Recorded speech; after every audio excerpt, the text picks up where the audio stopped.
Planeta 10, o canal da sustentabilidade.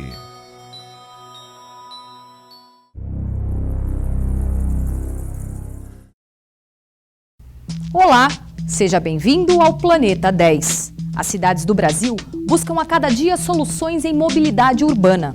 Para isso, inovações tecnológicas e novos ambientes sustentáveis são criados. E tudo isso visando atender às necessidades da população. E esse é um dos assuntos do Planeta 10 de hoje. Líderes empresariais mostram suas experiências na plataforma Liderança Sustentável. Em Sorocaba, a nova unidade do SESC é exemplo em construção verde.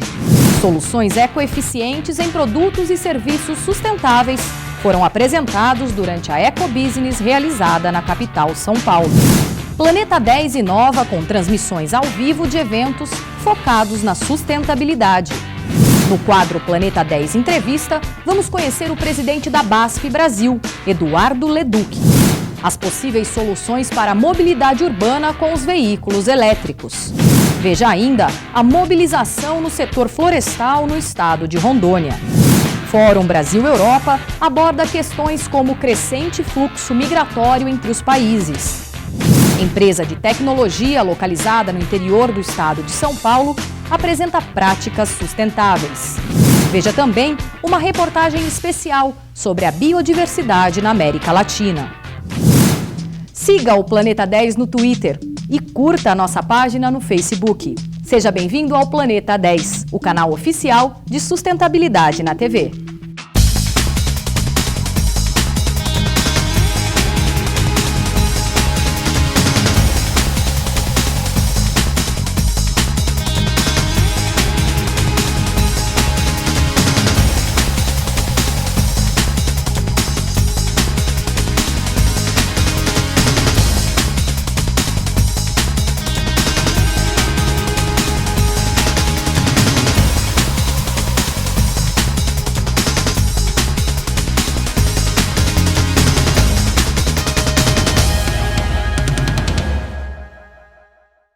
A sustentabilidade é tema decorrente de eventos, conferências, palestras, entre outros. E na busca pelo desenvolvimento sustentável, as corporações precisam de líderes que saibam tratar com todas as questões que esse desenvolvimento exige.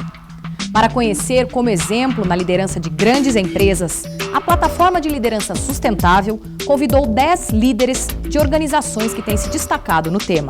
Acompanhe. O evento aconteceu no Teatro do SESI, na capital São Paulo, e reuniu mais de 450 pessoas, marcando o lançamento da segunda fase do projeto, chamada Educacional. Nesse ano, foram convidados para compartilhar suas experiências 10 novos líderes de importantes empresas instaladas no Brasil. Dentre eles estavam Marise Barroso, da empresa Maciça, Britaldo Soares, da AES Brasil, Oscar Clark, presidente da HP, João Carlos Brega, da Whirlpool, Rodrigo Ked, presidente da IBM, Marcelo Lira, da Braskem, Eduardo Leduc, da BASF, Suênia Souza, do Sebrae, Alessandro Carlucci, da Natura e Andréa Álvares, da PepsiCo. A plataforma Liderança Sustentável é uma iniciativa da empresa Ideia Sustentável, Estratégia e Inteligência em Sustentabilidade, ambas criadas pelo jornalista Ricardo Voltolini. No livro a gente chegou a algumas conclusões sobre o que seria esse líder sustentável. Então acho que ele se define por alguns atributos. O primeiro atributo importante é que é um líder que consegue compreender a interdependência entre o sistema econômico, social e ambiental. É o que a gente chama de triple bottom line, que é um líder que consegue empreender, realizar com este raciocínio. Um segundo atributo é que é um líder corajoso, porque precisa ter coragem para tomar decisões, às vezes contrárias à equação econômica convencional que rege a maioria das empresas. Então, é um líder que precisa tomar decisão com valores, tem que colocar os valores no centro da tomada de decisão. Uma outra característica é que são líderes que enxergam a sustentabilidade pela ótica da oportunidade e não pela ótica do risco. São líderes que têm uma enorme capacidade de criar sinergia entre pessoas, sistemas, processos, com sustentabilidade e são líderes que falam com muito entusiasmo e que falam com convicção de estarem fazendo realmente a coisa certa. Qualquer empresa ou organização pode participar, independente do porte e segmento de atuação. Basta ter por objetivo educar líderes para inserir a sustentabilidade na cultura de gestão dos negócios. Um líder sustentável é feito basicamente de coração e capacidade de engajar, motivar e desenvolver esse sentimento de propriedade nos seus liderados. Eu acho que isso faz toda a diferença. Isso se faz com muita ética, com muita integridade. Com encontros nas principais capitais brasileiras, atendeu cerca de 21 líderes empresariais. Existe uma sociedade, uma geração de jovens muito mais preocupada com o planeta do que antigamente.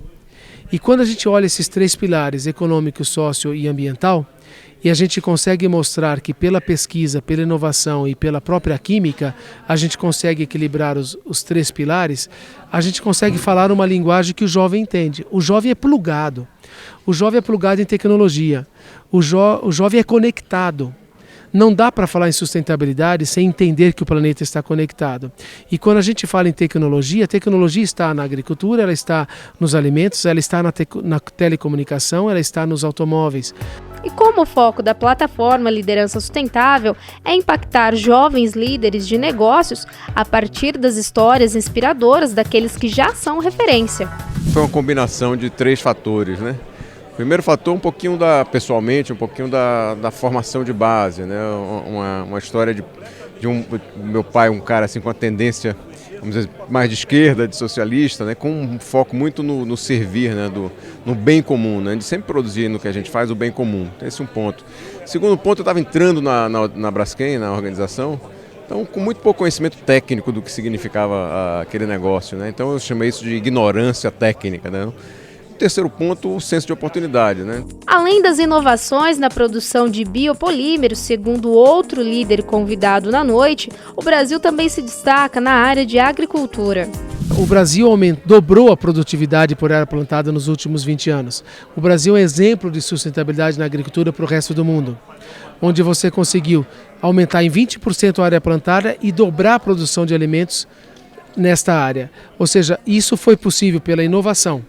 Tecnologia, seja em sementes, fertilizantes, defensivos agrícolas para proteger as lavouras do ataque de pragas e doenças e produzir mais alimentos na mesma área sem ter que expandir a área. O Brasil hoje preserva 60% das suas áreas de florestas nativas e com toda a agricultura que tem. A Europa preserva somente 3%.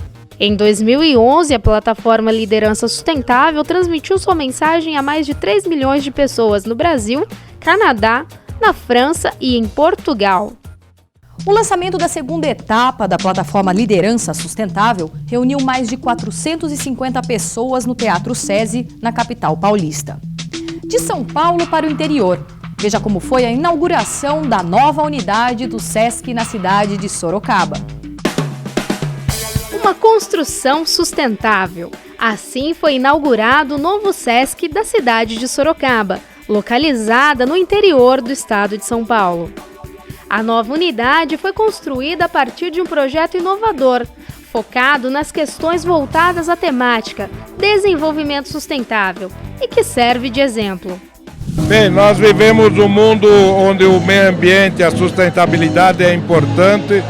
E o SESC tem a responsabilidade de participar desse movimento, de mostrar para o próximo o que quer dizer sustentabilidade, o que quer dizer inovação e sustentabilidade. Então, esse primeiro edifício que nós estamos inaugurando hoje com sustentabilidade é uma amostra daquilo tudo que nós queremos fazer no futuro e que nós queremos que os outros também façam. Então nós mostramos o caminho e os outros terão que ir atrás. E que São Paulo, enfim, traduz para o SESC um modelo, uma ação modelar.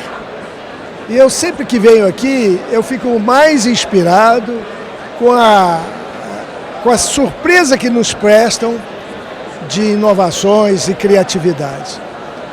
Fiz um tour aqui, conheci todas as instalações, e fiquei estupefato. Na parte interna, jardins verticais colaboram com a climatização do prédio. janelas e portas de vidro para aproveitar ao máximo a iluminação solar. Do lado de fora, um sistema projetado para o tratamento natural e a reutilização de água.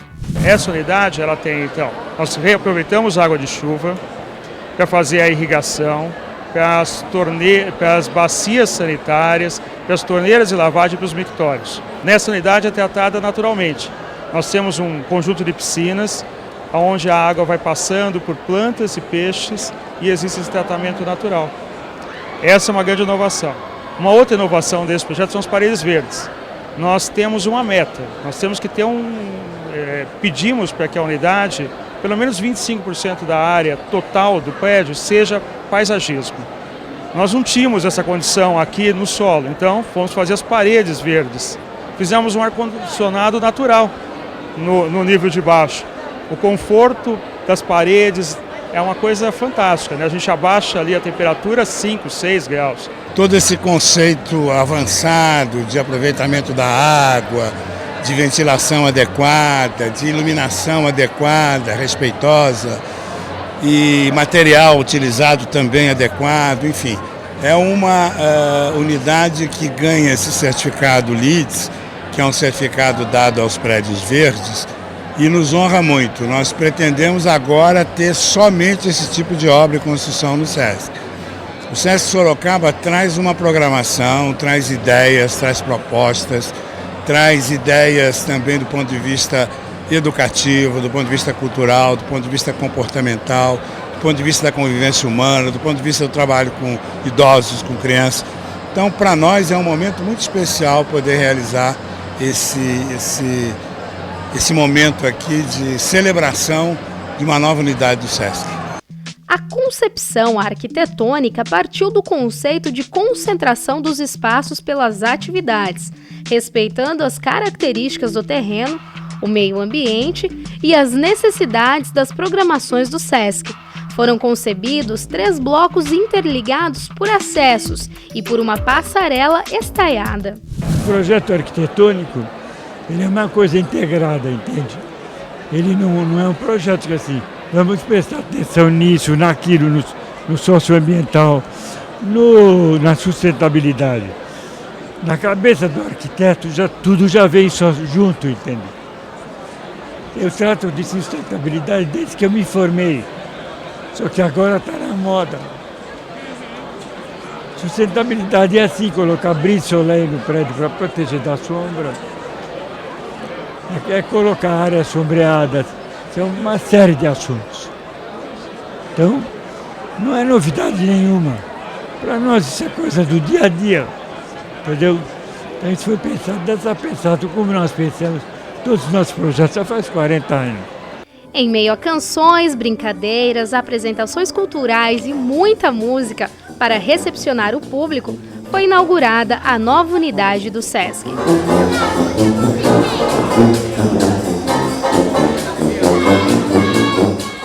Muito legal, né? E se você quiser ficar por dentro da programação do SESC da sua cidade, acesse sesc.com.br.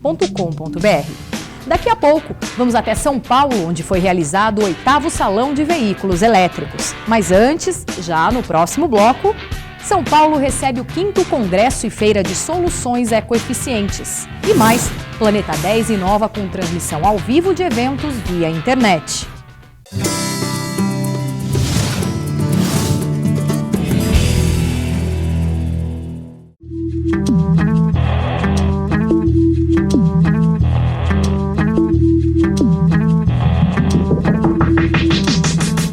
I haven't experienced a city like this since I first started writing graffiti, and I'm not saying that it's new here, but it's new to me.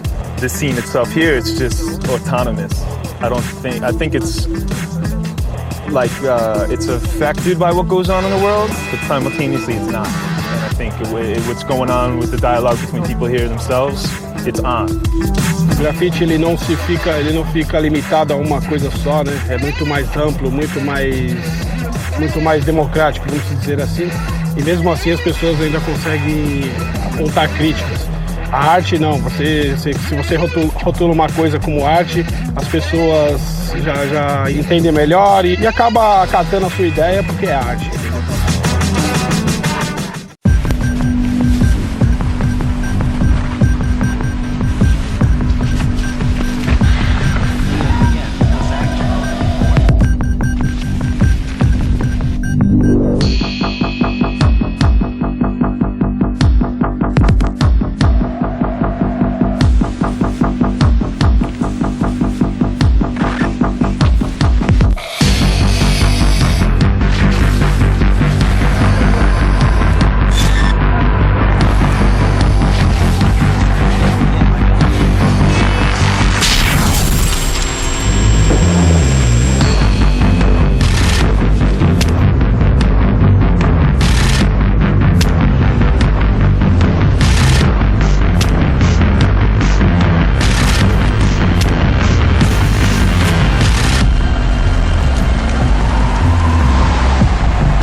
O que nos fornece ar puro para respirar, água para beber, alimentos para nutrir, remédios que salvam vidas e um lar para criaturas grandes e pequenas? As florestas. Nós sempre precisamos delas e hoje elas precisam de nós. Nós podemos ajudá-las. Para saber mais, visite unep.org/forest. Obrigada.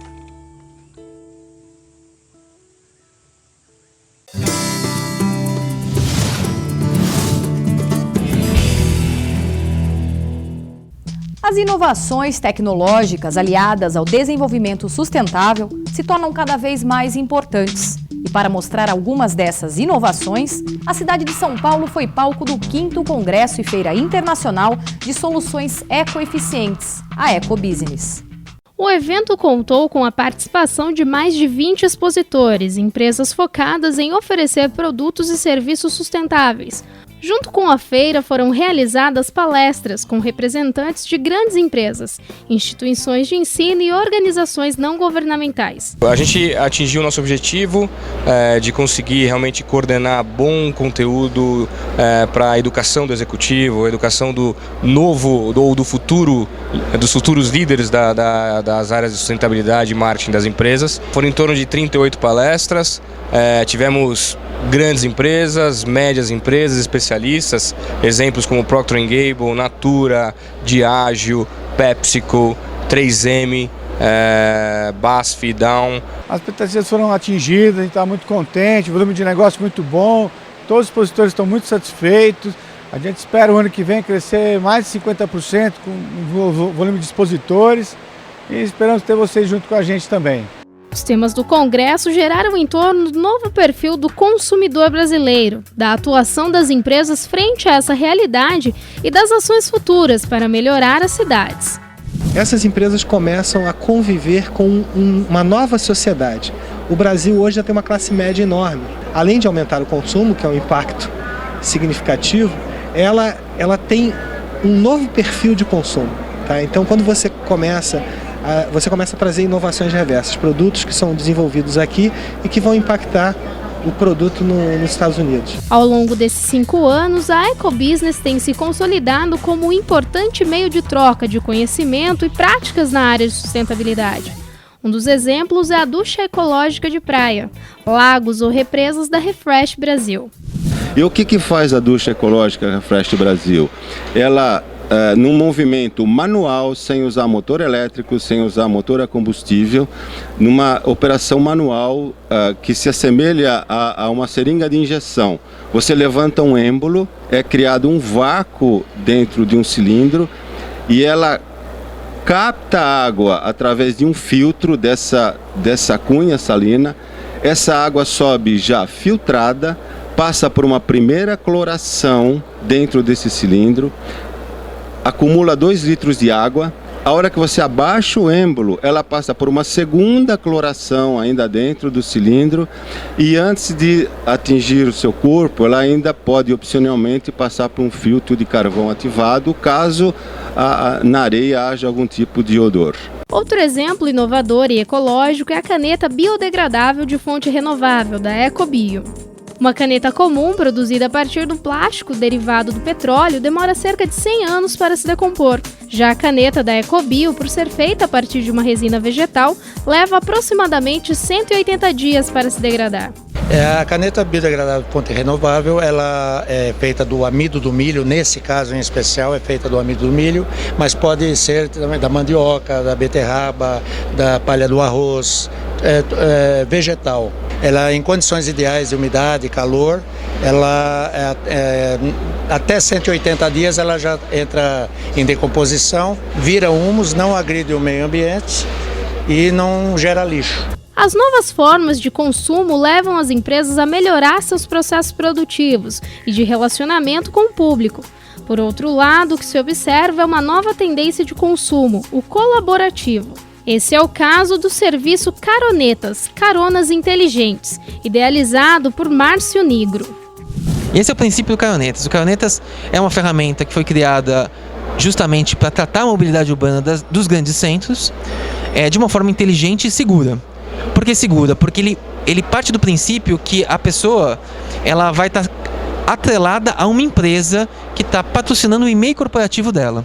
Ao longo dos 3 dias de congresso e feira, a Ecobusiness teve 3 pilares principais para a discussão: o novo consumidor sustentável, ferramentas para a implementação e o futuro sustentável. E inovando na área de comunicação, o Planeta 10 estreou em São Paulo as transmissões ao vivo de eventos com foco na temática sustentabilidade. Veja na reportagem. O Planeta 10 marcou presença em 2 grandes eventos, a 5ª edição da Ecobusiness, Feira e Congresso Internacionais de Soluções Ecoeficientes, e o 8º Salão Latino-Americano de Veículos Elétricos e Componentes. Ambos aconteceram em conjunto no Centro de Exposições Imigrantes, na capital, São Paulo. Com sua unidade móvel e equipe técnica altamente capacitada, o Planeta 10 realizou a cobertura jornalística completa dos eventos e levou aos estúdios renomados especialistas nas áreas de sustentabilidade e veículos elétricos. As entrevistas foram transmitidas ao vivo pelo site planeta10.com.br com exclusividade, levando ao público as novidades dos produtos sustentáveis e veículos elétricos expostos nas feiras, além dos temas discutidos nos congressos. Vocês estão de parabéns, porque são essas iniciativas que difundem a questão da sustentabilidade, não só pela palavra sustentabilidade, mas pela atitude que está por trás. E a gente precisa de muito mais disso, né? Quer dizer, a interação da sociedade, do governo, promover muito mais debates, citar exemplos claros de processos e de atitudes, trazer essa atitude não somente do discurso, mas para a prática também. Isso é algo fundamental. Então eu só posso dar os parabéns a vocês pela iniciativa de estar trazendo isso para a audiência pública, né, que é importantíssimo para a melhoria de uma nação, né? Não existe desenvolvimento sem atitudes sustentáveis. A iniciativa com o Planeta 10 é extremamente louvável porque a gente não tem uma mídia que a gente possa falar de sustentabilidade no Brasil. No momento em que tanto se discute sobre sustentabilidade no Brasil e no mundo, a exemplo da realização da Rio+20, o Planeta 10 configura-se como uma mídia para compartilhar conhecimentos e práticas. Nós estamos carentes de veículos sérios que abordem a sustentabilidade como um tema fundamental.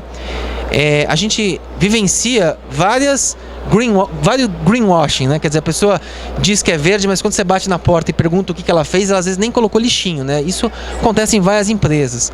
Então, você promover tudo aquilo que é sustentável e que realmente tem capacidade de mudar o meio ambiente, mudar o consumo das pessoas, realmente vocês estão de parabéns.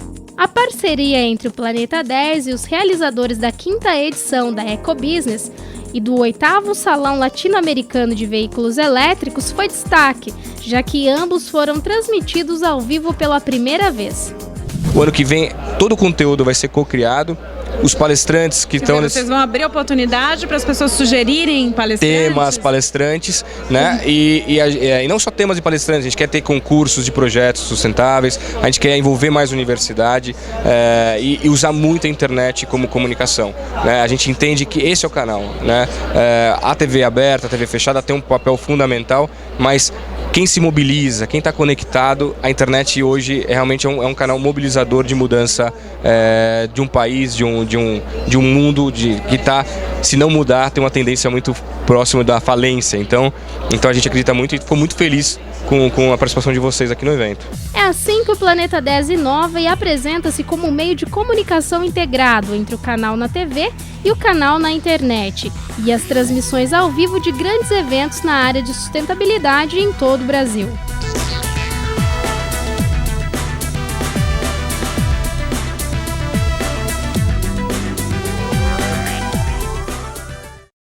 Muito bom, disseminando conhecimento é que vamos caminhar cada vez mais para o desenvolvimento sustentável. Muito bem, daqui a pouco vamos até Brasília, onde aconteceu o 19º Fórum Brasil-Europa. Mas antes, já no próximo bloco, o funcionamento dos ônibus híbridos e carros elétricos. Veja também a participação da Arflora durante a Rio+20.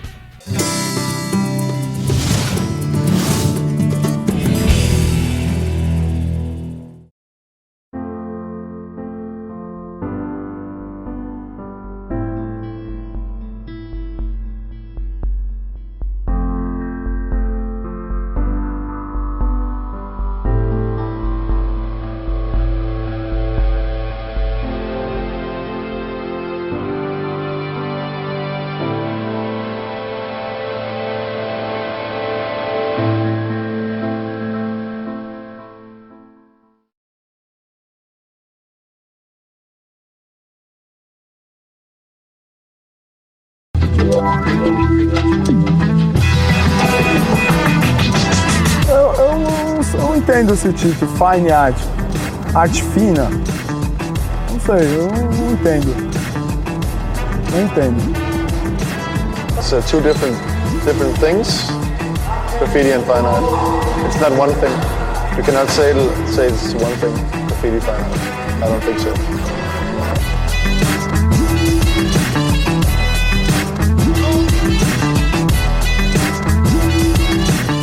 Uma forma própria de ser feito, mas porém não é agressivo, é delicado. Ele tem mais emoção do que adrenalina. Porque o grafite mundialmente é isso, é adrenalina, é bomba, vamos pintar tudo, vamos... 2 minutos, porta de aço, vai, o dono tá chegando, essa coisa, adrenalina, trem. Mas fine art já é grafite com mais emoção, com mais tempo, mais dedicação.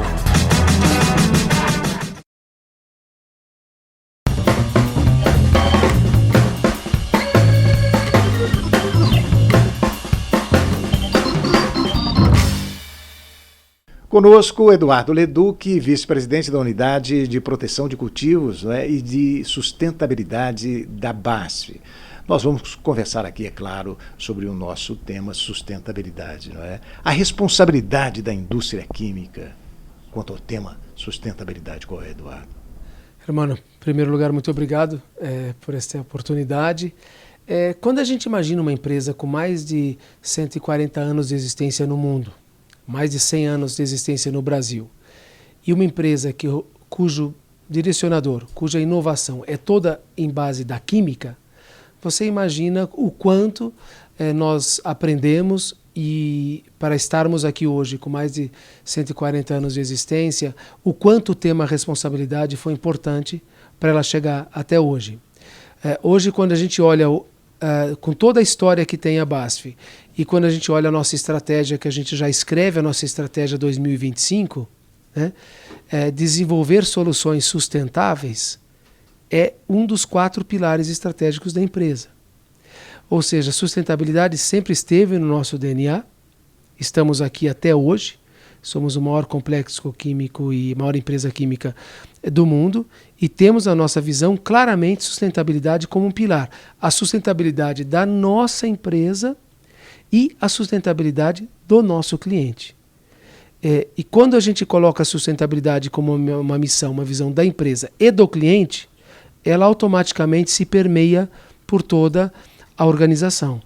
Você acha que pelo fato de ser uma indústria química, esse detalhe que na realidade, né, é a vocação da empresa desde quando ela nasceu, traz mais responsabilidade ainda? Pelo fato de, sabe, porque o termo indústria química carrega um certo peso, não é, desse aspecto. Carrega um certo peso, e talvez no passado a indústria química, como diversas outras empresas, tiveram alguma responsabilidade em algumas ações, em algumas coisas que aconteceram na humanidade. Talvez por falta de conhecimento ou pela falta de conscientização de visão de futuro. Então é claro que a gente carrega uma responsabilidade. Porém, a BASF, já de 10 anos atrás, decidiu assinar como BASF The Chemical Company, porque nós somos uma empresa química. E a química hoje, embora ela tenha sido como vilão, como o problema no passado, né? Hoje ela é vista como quem facilita a sustentabilidade, como em inglês a palavra certa é enabler. Hoje a química é vista como um parceiro da sustentabilidade. Ela pode encontrar soluções também. É claro, porque se você precisa tratar água, você precisa hoje da química para tratar água. Se você precisa reduzir as emissões de efluentes dos automóveis, você precisa dos catalisadores, que são químicos. Precisa de tecnologia. Para reduzir. Ela tem um certo peso, a responsabilidade de produzir tecnologia para enfrentar isso. Então, hoje o grande tema da química é inovação para a sustentabilidade. Então a química passou talvez de 50 anos atrás como um problema para a sustentabilidade, se tem química tem problema, ela passou a ser vista hoje como quem pode viabilizar a sustentabilidade. Você acha que ajudar a produzir alimento também é sustentabilidade? Para mim, o fator de maior sustentabilidade é a produção de alimentos. Nenhum planeta vai ser sustentável. Quer dizer, não é um elemento a mais, não. É um elemento básico. Não, tem dois, eu acredito, que são elementos básicos, né? Água e alimentos. Né? Água potável, hoje o que mais mata no mundo é água poluída. Então a gente pode fazer muita coisa para reduzir a temperatura do planeta em 1 grau em 2050. Mas se a gente quiser atuar efetivamente para a sustentabilidade, olhando o pilar social, mortalidade infantil, é tratar a água. Isso está na mão dos governantes atuais, de nós, sociedade atual. Não preciso fazer plano para 2050. Então a água realmente é um fator crítico. E o outro é a produção de alimentos. E a produção de alimentos com tecnologia. Que só com a inovação e a tecnologia é que eu vou conseguir produzir mais alimentos na mesma área. Eduardo, muito obrigado, hein? Muito obrigado, irmão, pela oportunidade. É um prazer falar desse tema e com toda essa audiência que vocês têm.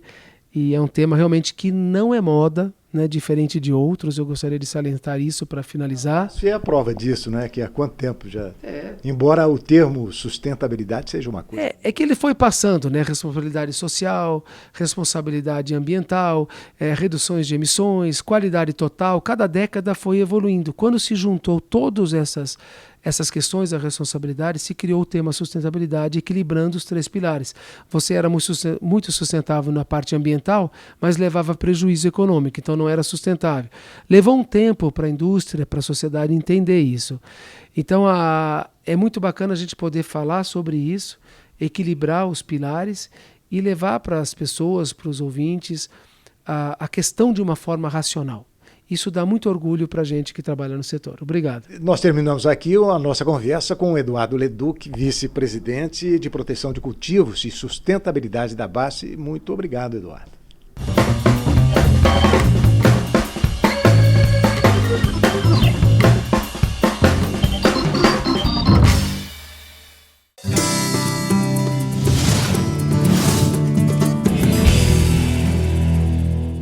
Você sabe como funcionam os carros elétricos e ônibus híbridos? Veja na reportagem.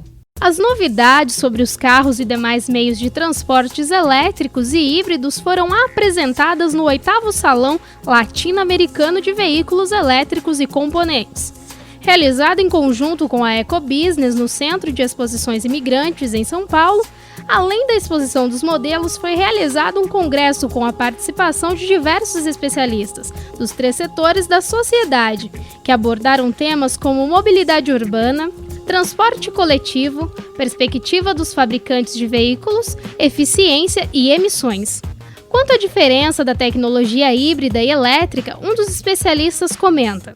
Talvez a gente esteja num ponto de inflexão. Então hoje o carro elétrico tem várias configurações.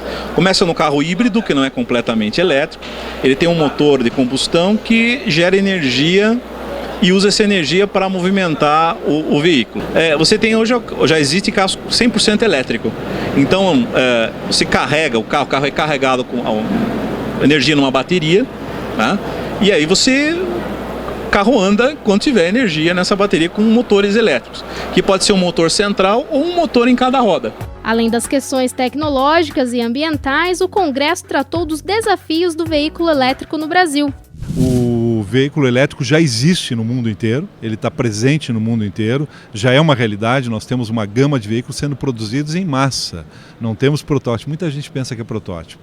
No Brasil, eu diria que ele ainda está longe de acontecer, porque hoje eu diria que tem duas prioridades que ainda não são fortes em termos de política governamental.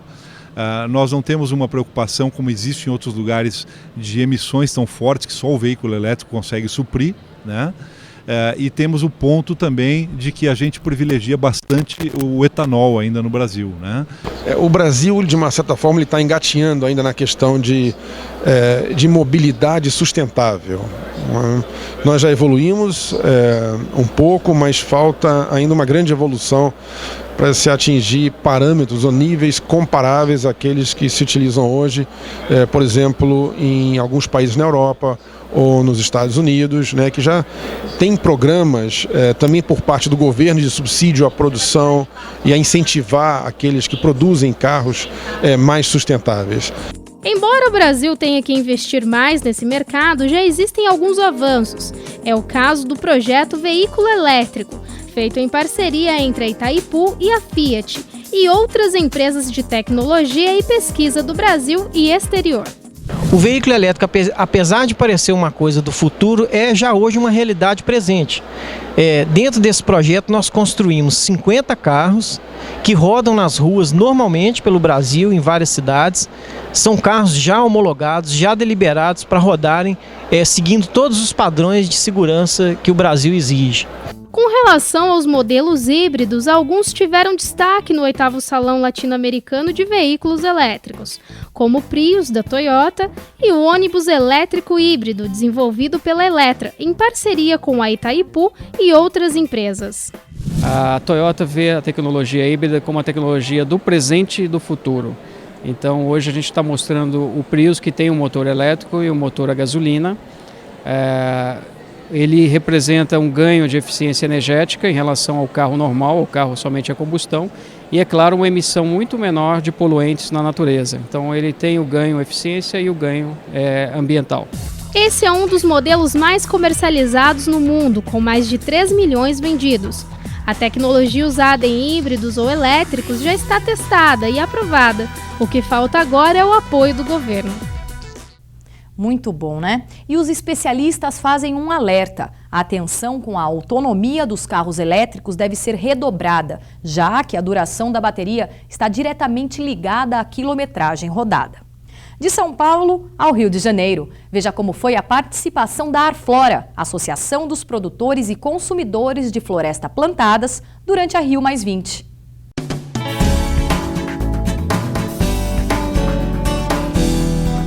O Rio de Janeiro foi mais uma vez, depois de 20 anos, sede para a realização da Conferência das Nações Unidas sobre o Desenvolvimento Sustentável. A Arflora estava presente com o parceiro Planeta 10 TV no evento Rio+20, que ocorreu entre os dias 17 e 23 de junho de 2012. Banners foram expostos e folders da Arflora foram entregues pela equipe do Planeta 10 para o público presente na Cúpula dos Povos e no Rio Centro. No Parque dos Atletas, junto ao estande do governo do estado de Rondônia, o material institucional da Arflora também foi entregue pelos diretores do Planeta 10. A Arflora, ela tem sido mais que uma parceira, é uma co-gestora desse processo, né, do governo, do Estado, fazer o ordenamento e a regularidade das florestas plantadas, potencializando. E a Flora ela tem fomentado de uma forma muito especial no que diz respeito à sustentabilidade do Estado, à proteção das florestas, ao plantio. Segundo a organização responsável pela Cúpula dos Povos, cerca de 80 mil pessoas passaram pelo aterro do Flamengo durante os 9 dias de evento. Já no Rio Centro, aproximadamente 45 mil pessoas de 190 nações de todo o mundo estiveram presentes.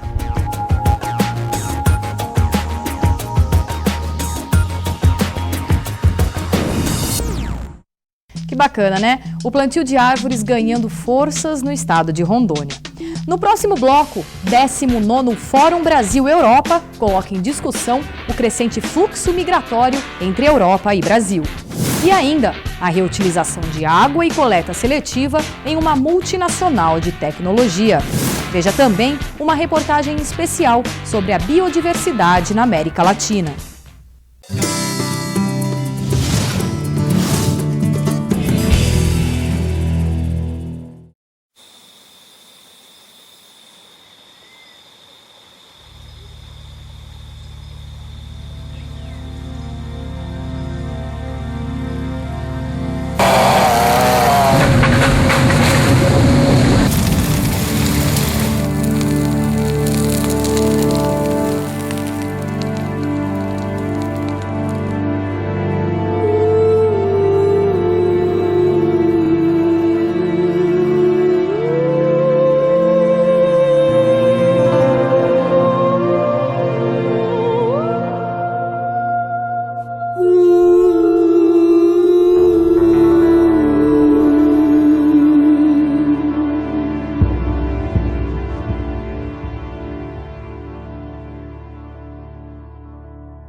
Plantar árvores em Rondônia é um grande negócio. O governador é um entusiasta apaixonado pela floresta plantada com fins comerciais. A Associação Rondoniense dos Produtores e Consumidores de Florestas Plantadas, a Arflora, viabilizou a normatização da legislação e está mobilizando o setor florestal no estado de Rondônia. Hoje, o estado oferece a legislação mais moderna e consoante com o novo Código Florestal. Temos um solo fértil e o melhor clima do mundo para o crescimento das árvores, pois é quente e úmido, sendo uma estufa natural. Venha investir aqui, pois agora plantar árvores em Rondônia é um grande negócio.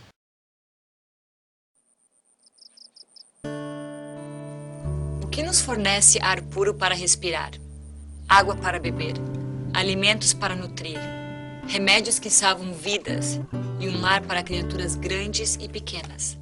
As florestas. Nós sempre precisamos delas. E hoje, elas precisam de nós. Nós podemos ajudá-las.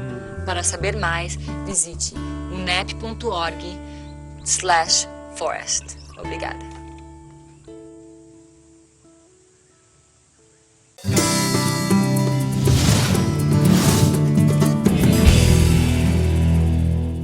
A 19ª edição do Fórum Brasil-Europa, realizado pela Fundação Konrad Adenauer, em Brasília, promoveu uma discussão sobre a migração no século XXI, seus desafios e oportunidades. Acompanhe. O fórum aconteceu no auditório Nereu Ramos, na Câmara dos Deputados e no Hotel Manhattan Plaza. As conferências abordaram a migração sobre os aspectos da educação, da qualificação dos profissionais do desenvolvimento sustentável e das mudanças climáticas e situações de vulnerabilidade. O evento é fruto de uma parceria entre a Fundação Konrad Adenauer, o Grupo Parlamentar Brasil-União Europeia, a Câmara dos Deputados, o Senado Federal e a Universidade de Brasília, com o apoio da delegação da União Europeia no Brasil. O fórum reuniu parlamentares alemães membros do Partido União Democrata Cristã, CDU, diplomatas, membros de organizações internacionais, acadêmicos e estudantes. É uma das iniciativas mais duradouras das quais a Fundação Adenauer faz parte. Por isso, nos orgulha muito abrir a 19ª edição desse evento. Ao longo de todos esses anos, o Fórum se caracterizou por ser um espaço de debate aberto e sincero sobre os assuntos relevantes para brasileiros e europeus. Um dos destaques do fórum foi a discussão sobre o crescente fluxo migratório entre Europa e Brasil, tanto em função da crise econômica europeia como da demanda brasileira por profissionais qualificados. Então nós temos esse fenômeno de pessoas com formação técnica que vêm de fora. Isso agrega aqui também conhecimento nessa área da indústria, da ciência e da tecnologia, mas, por outro lado, retira o espaço que poderia ser de um brasileiro. Então, ao mesmo tempo, nós temos esse incentivo que o governo brasileiro está dando para formar quadros lá fora, cientistas e pesquisadores lá fora também, através do programa Ciência Sem Fronteira. Até 2014, serão oferecidas cerca de 100 mil bolsas aos alunos do programa que engloba países como Alemanha, França, Itália, Estados Unidos e Japão. Para atrair essa mão de obra altamente qualificada na Alemanha, criamos o Blue Card, que é o Green Card europeu. Com esse cartão azul, os estrangeiros que conseguem emprego na Alemanha podem ficar por tempo indeterminado desde que correspondam às exigências de qualidade. Em 2011, o governo brasileiro emitiu 70.524 autorizações de trabalho em todas as modalidades, das quais cerca de 25% foram concedidas aos europeus, sobretudo alemães, ingleses, franceses e italianos. Inovação agora mesmo é o challenge essencial do próprio mercado europeu, do próprio mercado brasileiro, e todos os países membros da União Europeia e a União Europeia em geral está tentando trabalhar com o Brasil para aumentar esses intercâmbios de tecnologia. A fundação organizadora do fórum contribuiu para a troca de conhecimento em várias áreas. Nós facilitamos um pouco o contato com especialistas alemãos também, especialmente nessa área de trata de lixo, de trata de água no nível municipal, porque com isso a Alemanha já tem uma grande história e grande experiência. Outras causas que também provocam grandes fluxos migratórios foram tratadas no fórum. Atualmente, cerca de 40 milhões de pessoas no mundo são forçadas a migrar por conta de conflitos religiosos, políticos e outras violações dos direitos humanos. Esse é um problema que a humanidade vai ter que enfrentar e resolver. Dar pátria a essas pessoas. A discussão que o Acnur tem colocado é exatamente a preocupação dos vácuos legais que existem nessa discussão, porque as convenções internacionais, quando foram feitas para a proteção de refugiados, não previram essa questão dos desastres naturais ou das mudanças climáticas. Era uma discussão que não havia naquela época, há cerca de 60 anos, né? Então, hoje o que se nota é que pessoas cada vez mais são forçadas a se deslocar por causa disso, mas não têm garantias do ponto de vista da comunidade internacional. Frente a tantas questões relacionadas à migração global, o Fórum buscou mostrar como os estados e as organizações internacionais estão atuando na criação de políticas migratórias, de forma a lidar com esse fenômeno que traz profundas modificações socioculturais e econômicas na sociedade. O fórum teve como objetivo debater as questões acerca das alterações sociais e culturais que o fluxo de migrações ocasiona, buscando minimizar esses impactos. Empresa de tecnologia preocupada com o meio ambiente aplica técnicas de reutilização de água e coleta seletiva em sua rotina de trabalho. Acompanhe. É crescente a preocupação das corporações em manter o equilíbrio entre as necessidades produtivas da empresa, o bem-estar das pessoas e a preservação do meio ambiente. Há exemplo de práticas internas nas empresas que visam suprir essas necessidades e buscam o desenvolvimento sustentável. A filial da multinacional Flextronics, instalada na cidade de Sorocaba, interior do estado de São Paulo, mantém importantes ações como o tratamento de água e a coleta seletiva. De acordo com o supervisor ambiental Ornan Alves, a empresa já faz o tratamento de água há quase 12 anos e o planejamento é para que em março de 2013 a água tratada seja reutilizada nos processos de jardinagem. Essa estação ela foi preparada para receber todo o efluente biológico vindo dos prédios 9, 10, 11 e 12. Então todos os efluentes são direcionados para cá, passa por um processo de aeração. Esse processo, depois do processo de aeração, passa por um processo de decantação, que é onde o efluente fica descansando. Depois passa por um segundo processo de decantação. Aí sim, nós temos um técnico que faz as medições para ver se esse efluente está dentro dos parâmetros necessários para atender os requisitos legais. Estando dentro desses parâmetros, ele é descartado hoje para o rio. Mas existe um projeto nosso de montar alguns tanques, para desses tanques a água ser bombeada para servir como uma água para aguar a nossa jardinagem. Os efluentes biológicos são direcionados para caixas de equalização através de bombeamento. Após lançados no tanque de aeração, o técnico responsável retira uma amostra para saber as análises iniciais do tratamento. Depois de passar pelo primeiro tanque, o efluente vai para mais 2 fases de decantação, em outro tanque. Após esse processo, o técnico retira mais uma amostra para verificar as condições dos efluentes. Além do tratamento da água, a Flextronics também realiza a coleta seletiva dos resíduos gerados em toda a empresa. Em um espaço denominado Central de Resíduos, todo o material reciclável é descartado pela empresa e fica concentrado para separação e destinação correta. Primeiramente, a gente recebe o material que vem da segurança patrimonial, que são os recicláveis de dentro da empresa, onde tem uma pré-separação dentro da empresa e aqui fora a gente classifica os materiais conforme a sua classe de plástico, ou papelão, ou metal ferroso, ou até mesmo sucata eletrônica. Depois que é feita essa triagem, essa separação, para onde vão esses resíduos? Certo, os resíduos plásticos vão para as caçambas destinadas para cada tipo de plástico que a gente tem aqui. Não só o plástico, como o papelão também, a gente tem caçambas distintas para papelão e também recipientes apropriados para o material, no caso a sucata eletrônica. Os resíduos passam por um processo de pré-separação, onde o papelão é encaminhado para a compactação e enviado para a reciclagem. Já os resíduos plásticos são direcionados para uma área de classificação, onde atuam colaboradores treinados. É feita uma classificação dos tipos de plásticos. O resíduo é prensado e fardado, armazenado em caçambas e destinado aos parceiros da Flextronics, que transformam os resíduos em outros produtos ou em matéria-prima, possibilitando o retorno ao processo produtivo.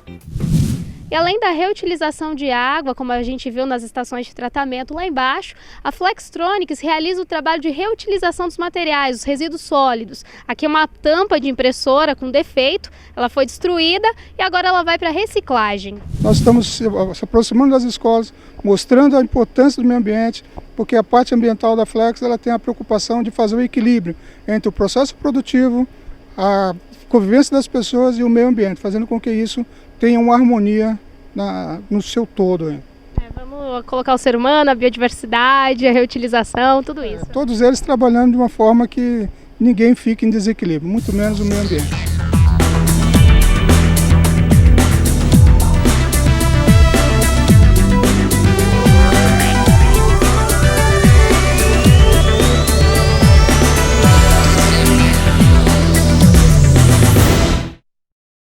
Que bom, né? É importante ver as práticas sustentáveis aplicadas na rotina de trabalho de empresas como essa. Você sabia que nós, seres humanos, fazemos parte da biodiversidade? Imagina o quanto é importante preservar a nossa biodiversidade e o benefício que é para todos. Veja na reportagem.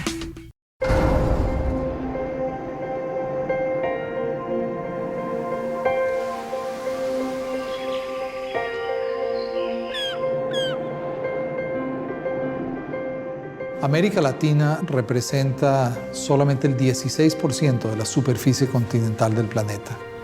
Y en ese 16% existe 40% de la biodiversidad.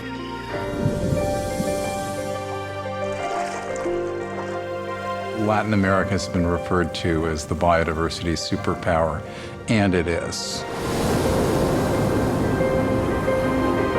From a scientist point of view, Latin America is just extraordinarily rich.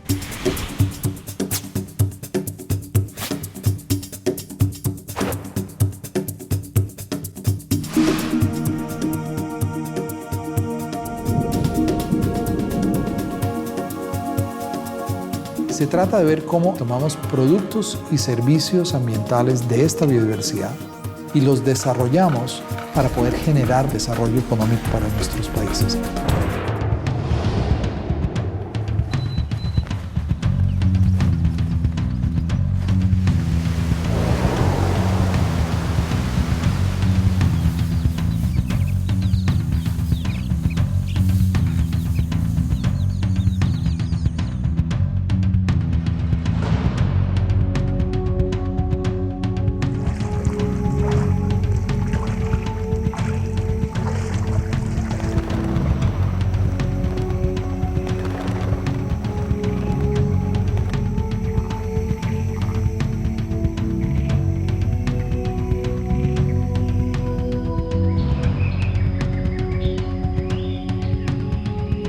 La biodiversidad es toda la vida que existe a nuestro alrededor. La diversidad de ecosistemas, todas las especies y la diversidad genética. La calidad de vida de toda la gente en América Latina depende de la biodiversidad.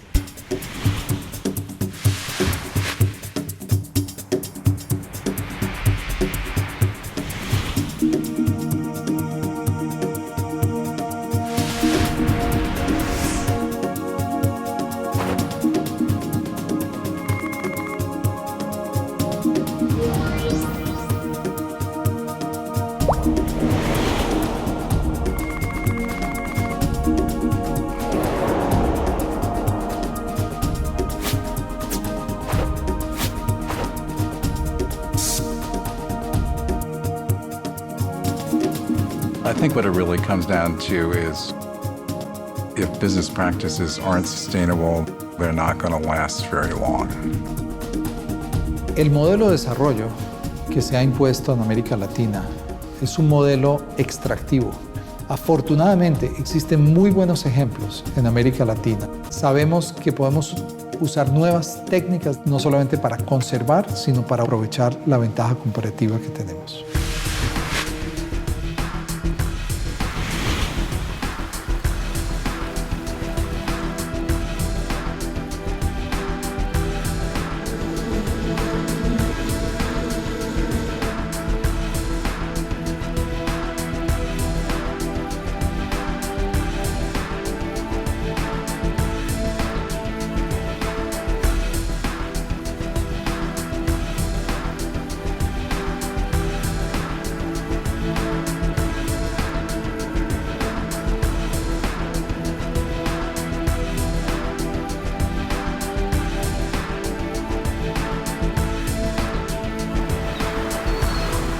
South America has the opportunity to actually show the way towards sustainable development, one that produces vibrant economies, but also vibrant nature.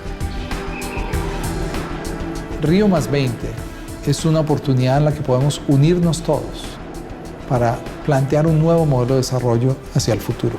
Esta jornada comenzó hace 20 años y es el momento en cual gobiernos, sector privado y sociedad debemos unirnos para plantear un modelo que nos permita usar, conservar y desarrollar essa diversidade biológica.